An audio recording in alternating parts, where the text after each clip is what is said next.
I think we came in a generation that learned to listen and learn from older individuals because they can tell you things you really don't want to have to learn by experience. And they encouraged me to find problems and create businesses that solve problems. And so I think that's what got me started.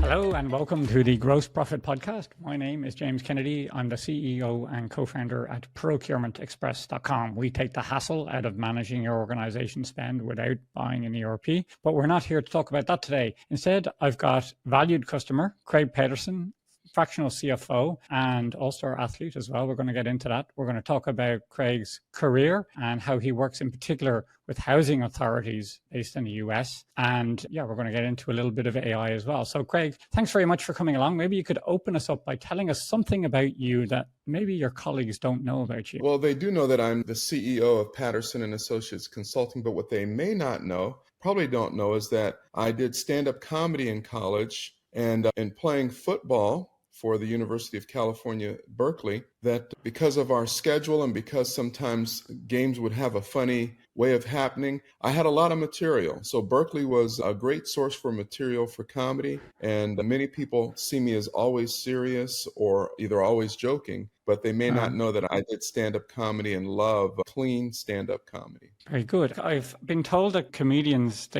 everyone dies on stage at one stage. It's like a rite of passage. You got to practice your material. So what was the low light and the highlight of your career or your stand-up comedy career? Have you ever died or have you managed to avoid it? I've managed to avoid dying, but I will say that I've had some cardiac arrest where the joke didn't go over quite so well or someone in the audience took it the wrong way. People can be sensitive at times. And I just tell people, hey, just don't give me as a comedian that much authority in your life. You bought a ticket, you bought a drink of some kind, and you probably had some food. I'm just an appetizer or an hors d'oeuvre. And I go on from there. But what I used to like to do is to really take material from the audience at times, because you can look at people, and I'm sure we've all people watched, and people do the most funny, amazing things. And that's why there's so many shows about videos about what people do, from how they get on an airplane to how they walk in, how they hold their girlfriend's hand or their partner's hand. All of that is sources for material. Good. And would you say you learned anything from that experience that you take to your day-to-day as a fractional CFO? Absolutely. I think that the reason people like comedians is because in some ways they're educators about life. Best comedians are usually talking to us about something we all identify with.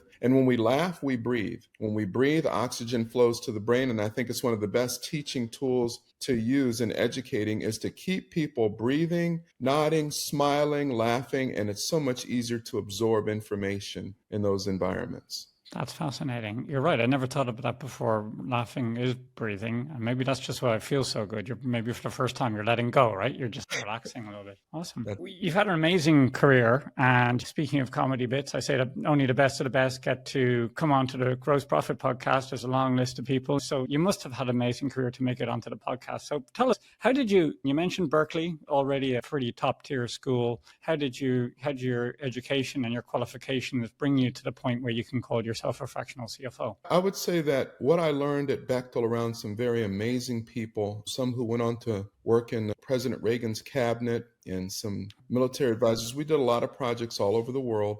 But what it taught me from older individuals, I think we came in a generation that learned to listen and learn from older individuals because they can tell you things you really don't want to have to learn by experience. And that they encouraged me to find problems and create businesses that solve problems. And so I think that's what got me started. And I enjoy problem solution. And I think many of us do. Those in business do, and those who already have a business are looking for ways to solve problems that they face, make it more efficient, make it easier, so that their minds can be focused really on solving additional challenges and problems to business and life and solutions. I think that's what got me involved with housing authorities. It's interesting because I'm an engineer by background. Engineers are notorious for when all you have is a hammer, everything starts to look like a nail. Like we run around trying to fix problems that don't exist or no one cares Yes. about. And I've had to hammer that out of pretty much I still have to hammer it out of my head every day. Just this morning I had a product meeting where we had an idea for a feature in the product and we all got excited about it. And then we asked, hold on, did anyone ask for this? And they haven't. Right. So I'm like, hold on, let's try and do this. We have a lot of stuff people are asking for. I love that idea. And we'll talk about the housing authorities because one of my favorite quotes is, if you don't like frat boys, don't open an Irish pub.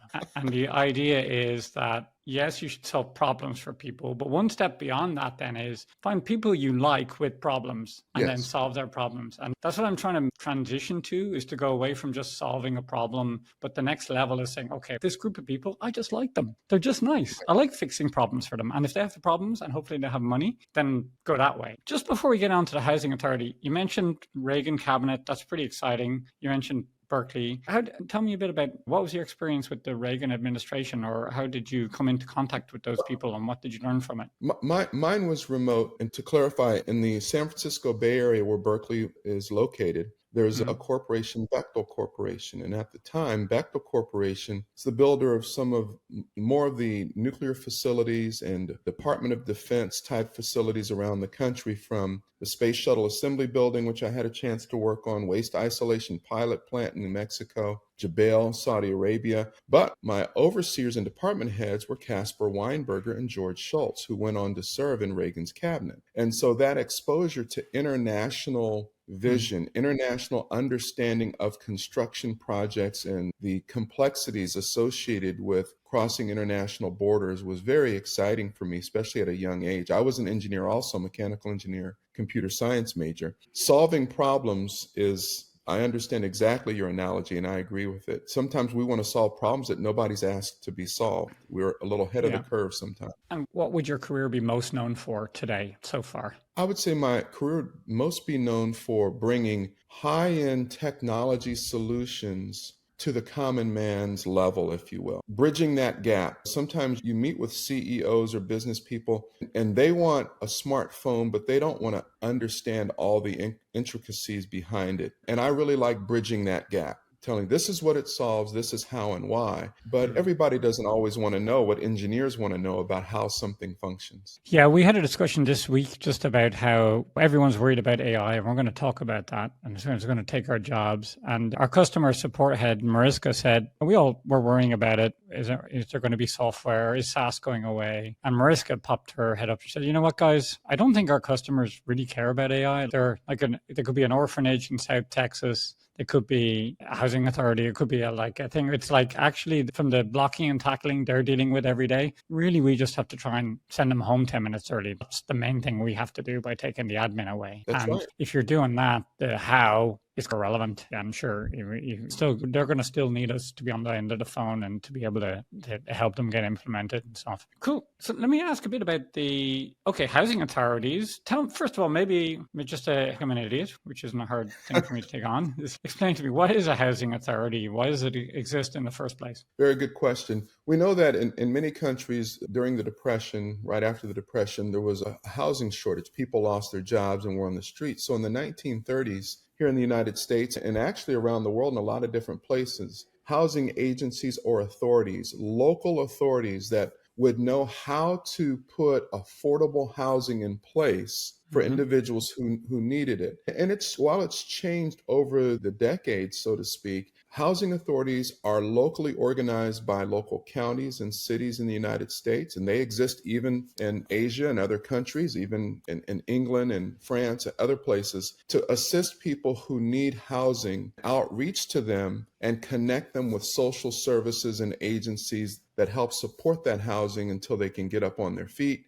Or if they're seniors and elderly and they don't have everything that they need. That's what housing authorities do. They confirm that a person qualifies for that type of assistance and then confirms when they no longer need it or if they need different types of housing. Yeah, housing is a worldwide issue. I know in the States, from reading the news there, it's an issue. It's definitely an issue here in Ireland, where I am. Like everyone seems to, and it seems to be in the UK, seems to be almost worldwide now. And there's this debate, especially in Ireland, which is how much should the state really get involved? Like how much should the state nationalize, as we call it over here? Should they actually start doing the building work themselves? Or do they just need to create the incentives to get the projects done, like to create the tax breaks or whatever else? So what's maybe you could tell us a little bit more, which area of the country do you work in, and what's their strategy to try and create enough housing stock to meet the demand? Excellent question.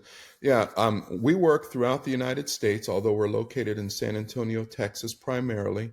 And in the United States, each state has a housing agency. Each local city and county has a housing agency to help craft the solution unique. As a matter of fact, even Indian reservations have their own housing authorities because the solutions are unique to their clientele. I think that it's changed a bit from the government building in the 30s, 40s, 50s, all the way through the 80s housing to now involving private financing, tax credits to provide incentives for private sector to get involved and to bring some of the non-governmental efficiencies into the administration of housing, and also to integrate affordable housing so that it's not just in a block, that it's integrated with those who are working. Because if your neighbors are going to work and a job opening comes up and they have a neighbor who might qualify, like people attract. And so by not having everyone who's perhaps less employed than they need to be altogether, by integrating it in the community, there's been a lot of benefits to that. Yeah, there's a strategy here similar to that. So you have it used to be back in the 70s and 80s, we would build these large tower blocks, put everyone in the tower blocks. And then those areas it was socially very bad because it put people in blocks of areas, and you ended up with areas which now have been torn down. And then on the other side, people get annoyed because I have my nice area, which I paid full wage for, I worked hard for, and then the guy next door to me is getting that at a discounted rate. So I don't know where you land on that, but I feel like part of society is to be able to look after everyone in society, and that's just, we all benefit from that. We don't want anyone in distress. That's a socialist view, maybe. I know socialism is a controversial word to use in the US, but that's how I feel about it. How do you feel about it? I think the observation I've had here in San Antonio, we've got some really nice areas where a lot of wealthy people live at, and sports figures, things of that nature, and they're exclusive gated communities. We've seen that before. But what they found is they didn't have any services. In order for people to come and work in the restaurants, the dry cleaners, and all the other things, they either had to go to the other communities where those people had access to with transportation, because a lot of their communities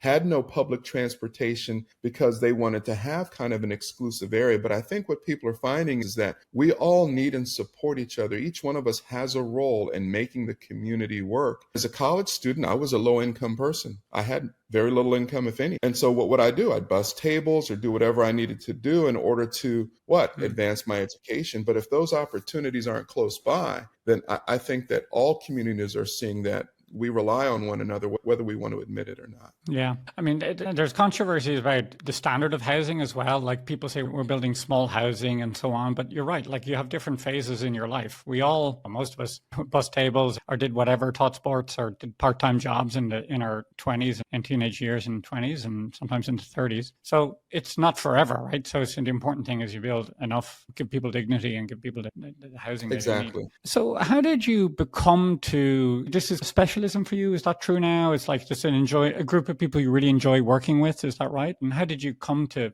focus in this area? I came into a need for housing myself. I was working at an engineering firm after Bechtel, got laid off, and saw a different side of life. I went and applied for unemployment social service agencies, and the amount of money that they give you, I couldn't even fathom that being enough to support. And I remember being told, if you sell your car and leave your wife, she'll qualify for more benefits. And that really offended me, that here we are creating a problem that the community would need to pay for. Well, what was interesting was within 2 months, I became the department head in that social service agency. And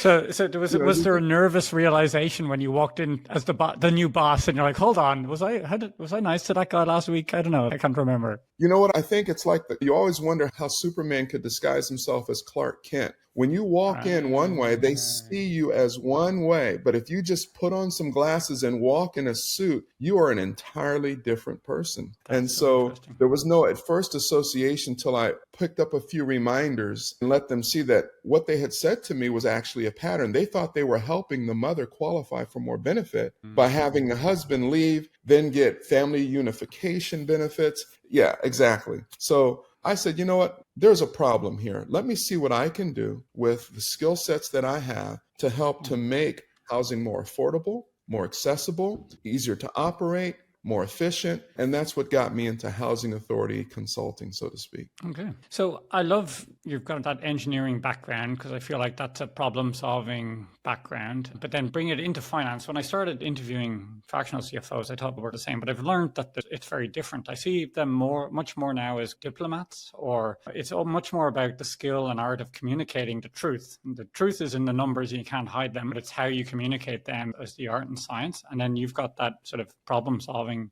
approach. So what's the most common problem you would help one of these housing authorities with, or where do you start in order to get them on a good track? Good question. I think that financial resources are often driven or pulled by how effective our human resources are. If there's more overtime needed for a certain task and weekend work, that leads to expenditures that were not anticipated because it is overtime, time that wasn't expected. And so if we can find ways to make work more efficient for the worker with boots on the ground or where the rubber meets the road, and if they can accomplish their job more effectively and within the time frames allowed or be more productive even than was envisioned, then that's where finances get affected because now we're accomplishing more with less human resource time, not human resource people, but more people are able to get more done in their job than previously. So this is a good time to talk about AI, which is certainly on the horizon for a lot of people. And are those tools that you're bringing to bear then, are you able to help people use AI to be able to get home 10 minutes early, let's call it, or at Yes. least not to have to work the weekend? Absolutely. I think that artificial intelligence isn't artificial people. I tell people all the time, if I bring artificial flowers to my wife, she's not going to be impressed, even though those roses may never fade. And they could smell all as good as they want to. But I think that we all want to use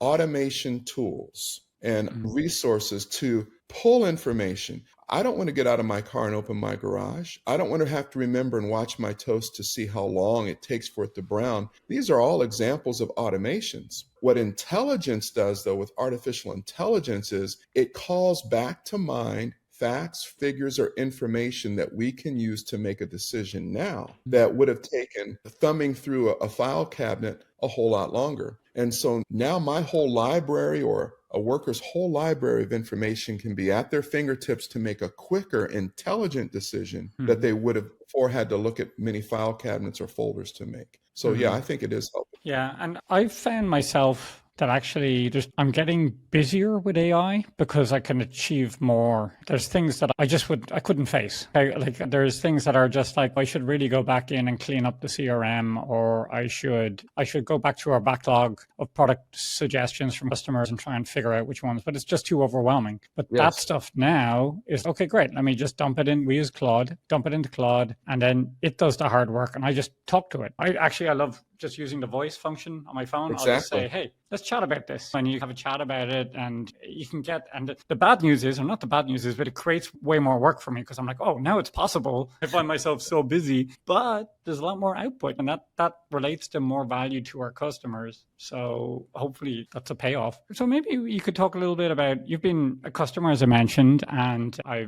really appreciate it. And I've my eyes have opened up a little bit into the world of why people are using Procurement Express, especially when you're handling other people's money. Like in this case, it could be governmental money. It's really, I don't want to poison the well here or seed the question too much, but what was the reason? I say no one buys a purchase order management software for fun. So what drove you towards implementing Procurement Express? And maybe you could talk a little bit about the customer you worked with. Sure. Yeah, we're working with Community Access of New York, which is a nonprofit that is a housing agency for those who are in need of housing resources and connecting them with community resources. And everything that they buy, everything that they purchase had to go in a purchase order. The way that those purchase orders would come in is they would either come in via an email or they'd come in via an Excel spreadsheet, or they'd come in via a Word document, or they'd come in via handwritten. You can imagine all the different ways when you've got plumbing, electrical, locksmiths, window,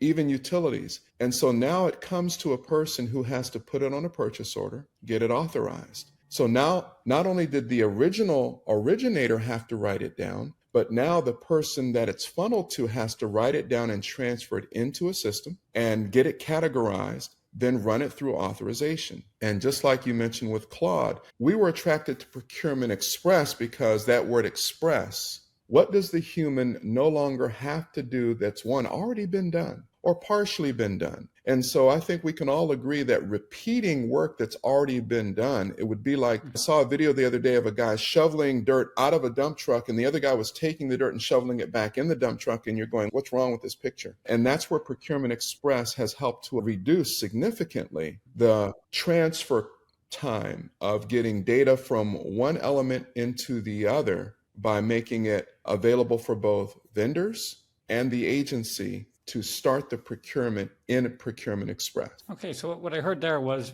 in the old system, there was a system, there maybe was an ERP or something, but actually it was the dreaded double entry, right? The words that every accountant hates is like someone, double entry is wrong. Double entry is a good one, right? When bookkeeping was doing double handling.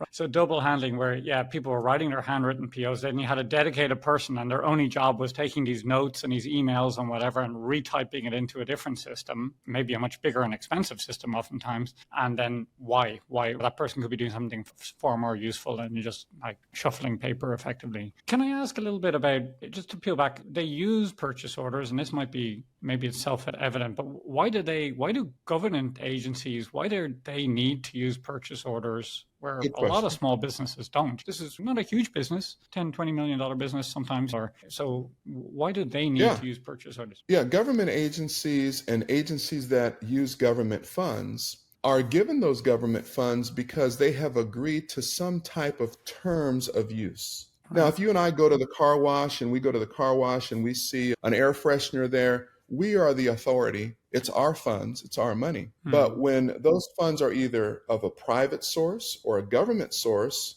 am I authorized to buy an air freshener for my car with government funds? Of course not. So a purchase authorization, a procurement authorization has to be documented what the purpose of it was, who the vendor was it a good price? Was it the best use of funds? And was the timing within the budget so that it can either be reimbursed, so we need documentation, or that it was authorized if it's above a certain purchase limit. Over 250 or over 150. Now it needs to go to a higher level because there's a greater standard of care for higher expenses. Did you get 3 quotes if it's over a certain amount? Or did you need a formal contract if it's over a certain amount? Is there insurance? And those are reasons why purchase authorization is needed. And we're mid-2025 now. Elon Musk has one way or another left the building, but his legacy is, I'm wondering if his legacy is still being fed, or did it really get down to this sort of state level? Has there been a culture change since that whole Doge thing has happened, or is that sort of ship sailing as he has? I think we all understand that government spends more,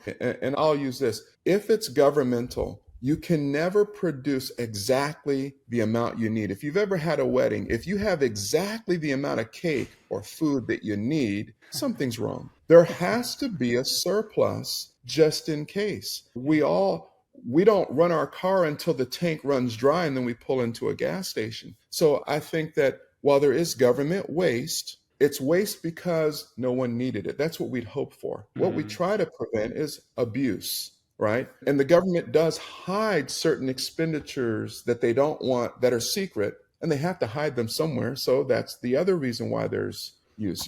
And so I think that Elon Musk made it popular, but I think that many in the government industry, especially those who are serving the community, have never seen that they had more than enough money. I think that the more than enough money areas are really in the areas that aren't important until people think they are, like defense, healthcare, and others. But that's a big conversation. But I think that there are those that know that we have to do more with less because the governments have less money to put into things like housing authorities. Healthcare is becoming more expensive. We have aging population. So we all have to do more with less, no matter what business we're in. And being able to show how that money is being used is an important part of that when it comes to finding new funding sources or just renewing the ones that you've got. Just being able to stand over all the expenditure makes it that more likely you're going to be able to continue. And maybe we'll give people who trust you more and say, okay, I'm getting an actual KPI return here, and being able to prove that return is something that a fractional CFO can do, really, like your traditional accounting team might not, having an expert like yourself at work. Craig, I love your communication style. We've talked about wedding cakes, and I've never actually thought of it before, how maybe it's not waste, fraud, and abuse. Maybe it's headroom. Yeah, exactly. It's actually, you need headroom. You need a certain contingency. Waste isn't necessarily bad. Contingency is required. Right. An aircraft cannot put in the exact amount of fuel that it needs to get anywhere, because it has to have contingency for weather, for circling the flight pattern. And I see government agencies as very similar. We can't fund them exactly at what they need, or some are going to run out of fuel in mid-flight. So if someone's listening to this, I'd like to talk a little bit about your ideal customer or ideal person you can help really with this. Who should reach out to you, and how can they do that if they've heard having heard this discussion around housing authorities? Who would you like to hear from, and how can they get in touch? Thank you very much. We help other agencies and organizations, and we have what we call the P's. And the P's are policy, the public, productivity, process, pain, paper, prompting. And when we put all these P's together, there is anyone that has paper-based processes that need to follow policy concerns and procedures, have people involved, and use paper, then we can help you become more profitable and productive using tools like, there's another P, Procurement Express. All right. We'd love to work with you on your projects. I have to say, I found this very enlightening to talk with you. You've got a wonderful communication style. I've really enjoyed it. Can people reach out to you on LinkedIn, or is there a website they should go to, or what's the best way? You can reach out to me via our website, www.pac-llc.net, for Patterson and Associates Consulting, LLC. And I'm also on LinkedIn. I don't spend as much time on LinkedIn. I probably should spend more. We're going to be pushing out more information on LinkedIn and YouTube and other channels, because we're finding there's an AI furor, there's an automation furor, and we believe that tools like Procurement Express fit in that ecosystem very well. We found you very easy to work with, very flexible. The tool is easy to communicate with, and it's easy to teach and learn. So we appreciate the opportunity to be on the podcast, and really look forward to how we can help other organizations. All right. I love that. Thank you very much for being on the show. And thank you if you're listening this far. I'm talking to the listeners now, Craig. Only the hardcore people get to this stage in the podcast. So I like to give them something. What I'm going to give them this week is we have a newsletter. Now, why would you want to be on our newsletter, Craig? One thing is you get updates on the podcast like this, and don't worry, we're going to spray you all over LinkedIn by the time we publish this podcast, so we'll help you catch up there. But the other thing we started to do is we realized that when we put stories of financial mismanagement, or maybe things that have happened that shouldn't have happened in the newsletter, our open rates opened up. So now what we do is we include little life lessons from the finance floor on how not to do finance. Sometimes we take it from local government, sometimes we take it from small business, sometimes we take it from nonprofits. We had Naomi Campbell in our newsletter a couple of weeks ago because her charity wasn't controlling the costs properly. So if you're interested in learning how to stay out of trouble when it comes to managing and controlling funds, sign up for our newsletter at procurementexpress.com/newsletter. And that's my present to everyone who's made it this far. Thank you, Craig. I've really enjoyed this one. Thanks for coming on the show. Thank you so much. Really appreciate it. Look forward to seeing your newsletter again, too.